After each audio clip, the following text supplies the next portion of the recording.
This may sound cliche, but as a life mentor, I'd probably say my mom. She's definitely taught me that there's no point in doing a half-assed job, that you have to do your best.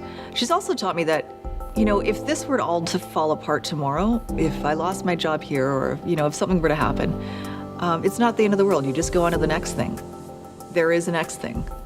Early on in my career, I had a boss that I really respected, and at one point I went to him for career advice when I had a new opportunity. And one of the things that he said to me that really impacted me was never be afraid to leap off the cliff. One person that's been a huge influence was the Regional Director of Communications in Newfoundland, Jan Woodford. She was the one that sort of pushed me to apply for this job.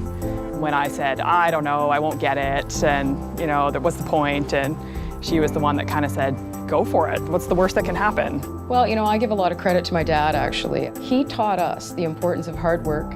And from a very early age, he said to me, even when it probably wasn't that popular, you can be anything you want to be as long as you work hard.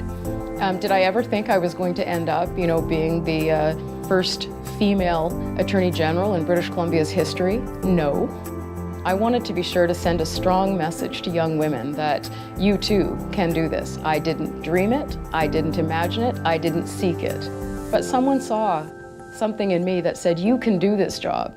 And I was watching a Tyler Oakley video, and he said that at the end of the day, everyone is so worried about how they're coming across that they're not judging y'all as much as you think they are. There was one time we were at some competition, and the question was a math question. I think it was, what is the volume of a cone compared to a cylinder? And it was like quiet, no one had answered. And then like in the last 2 seconds I buzzed and said 1/3. And then without hesitating, like the question master from the other team looks me in the eye and says, oh, so you're not just a pretty face after all. And like, what the hell? Can I swear?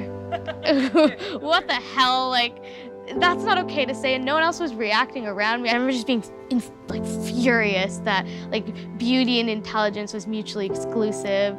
And after that, my passion for women's rights and like, I just felt even more of a need to do what I was doing. It's been difficult. I've been the first woman in a couple of roles in BC, and there have been times when it's been very challenging. But I look back on it and I see that with subsequent women coming into the roles, those questions don't arise.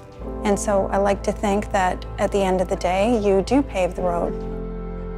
I think one of the hardest things about being a woman is if you are ambitious and aggressive, people don't like that.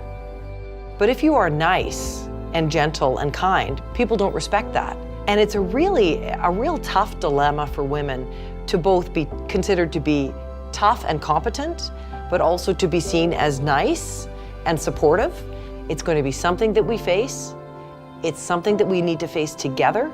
And when there are enough of us that have the courage to step up and lead, we will be able to change it for another generation. Trust the process of life, that everything's going to be okay if you just are able to show up and do your complete best every day. Don't be so afraid to speak your mind. I think a lot of times the glass ceiling is internal rather than external. And to remember that sometimes it's a self-limiting belief. And I believe that those of us who are currently in leadership roles have a responsibility to be partners with the next generation. Definitely help all the women around you. We are equal. I know we say it, and we write it down, and we do videos, and we talk about it, but we really need to remind ourselves on a daily basis and live that equality. Rather than thinking about what it is that you want, think about what the world needs you to do, and then go do it. And women are great at that because we are fixers, and we are doers, and we're multitaskers.